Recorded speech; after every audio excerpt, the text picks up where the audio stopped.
Welcome to episode 600 of Personal Development Mastery. 600 episodes. I will let that sink in for a moment. And then we'll move on, because this episode isn't really about the number.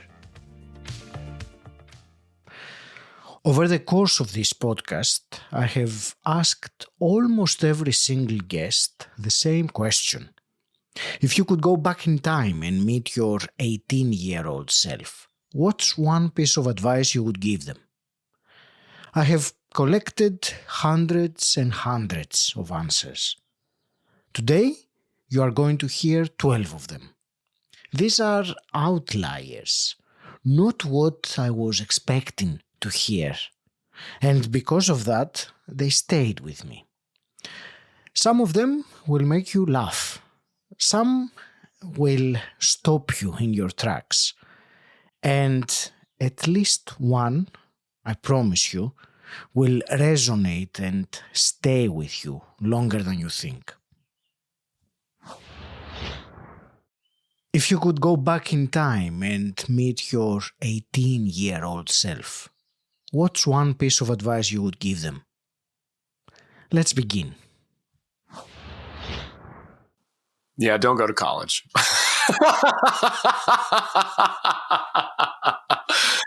Oh my God. I had a great time. I have no regrets, but if I could go back to my 18-year-old self, I'd be like, dude, just don't even go. Don't pay all that money to go to college. Invest in Apple.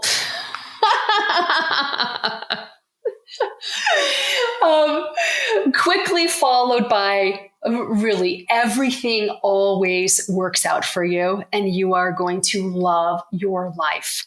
So just have fun. Let it be an experiment. Don't take yourself too seriously. That's really what I would have told her. Well, one thing I would go along and say to him is there's a great future ahead of you. Just enjoy every moment of it. And Robin, you are incredibly naive. And then, every so often, someone said something that made me put my pen down. Don't get yourself into something you can't get yourself out of. That's a rule that I probably adopted when I was 12 years old. Don't get yourself into something you can't get yourself out of. And that's become a personal family mantra. So when I say that, don't get yourself into financial debt that you can't get out of. Don't get yourself into addiction of anything that you can't pull yourself up out of. Don't get yourself into those spaces, business partnerships or decisions.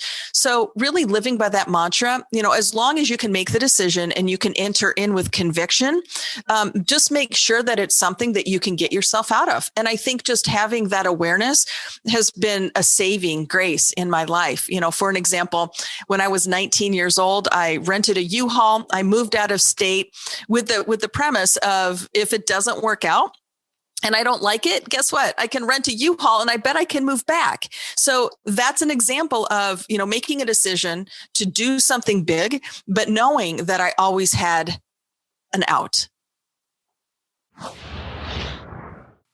If I could meet my 18-year-old self, I would have told him to challenge conventional thinking. Mm-hmm. And that's really important. And I've discovered that throughout my life. Every time I've challenged the conventional thinking, I've often found pots of gold, whether that was to not drink, because the conventional thinking is to drink, whether that was to nourish my body purely on plants. The conventional thinking, historically has been that you need meat.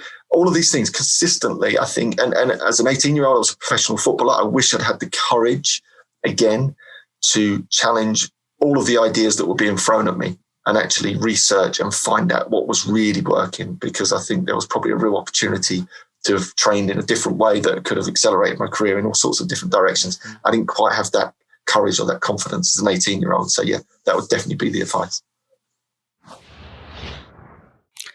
I would the advice I would give that person is be insane or be the same. If you want to be like everyone else, that's totally fine. But if you want to do something meaningful, magical with your life, it implies you need to do what most people don't do with their lives. Don't you find it bizarre, Aggie, that you're having a conversation with a 26-year-old who started a YouTube channel not on pranks, not on skits, not on music, but on executive communication tips in his mother's basement at the age of 22, then wanted to coach high level, like we're talking $10 million, $5 million CEOs the year after, yet he still lives in his mother's basement. He bought a nice car, but his sister drives it for him because he's too scared to drive it. He's in the top 1% of all listeners on Spotify for Justin Bieber, and he can karaoke in 8 different languages.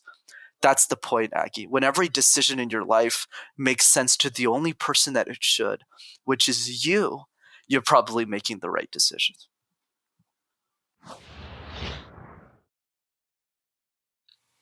I wouldn't tell him anything. How come? Because if I say something to him and it changes the way he thinks, he might not go down the path that I went down. And one little change in that path might take someone out of my life, that is crucial to my life right now. I would say there are going to be times when you don't know if you're going to make it. You literally don't know if you're going to live. You might feel things are so intense and you're just worried that your anxiety, depression, you're going to worry you're going to have a nervous breakdown. You don't know what your limits are. You're stronger than you think. You are going to learn. You are going to get through it until the point where you do actually die, but you've got a lot more capacity than you think. So if you want, and you remember this advice, you might be able to relax a little bit, even when it seems like things are so bad. Oh, I would tell her, learn about trauma bonding relationships, learn about narcissism, learn about attachment styles. Learn about all that stuff, because I didn't know anything about that. And if I would have known all of that, I would have picked different partners. 100%. I would say, just keep going. Your time will come. Because I've been on this path since I was 19. And for a long time, I didn't feel like I belonged anywhere. But now everybody is getting it, it seems, and I could not be happier. Oh my gosh. I think of that 18-year-old boy, so naive, tall, 6'2", skinny, 170 pounds, unsure of himself in the world. I'd put my arms around him and give him a hug and just say, "You're okay, Rich. You're okay." You're doing well. Keep going.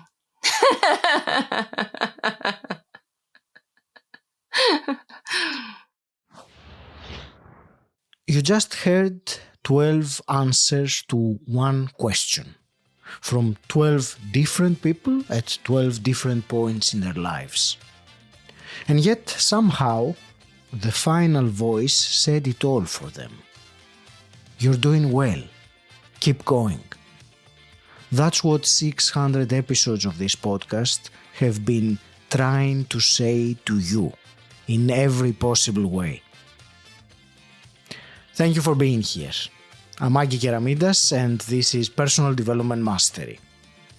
Take care of yourself, and I'll see you in the next one.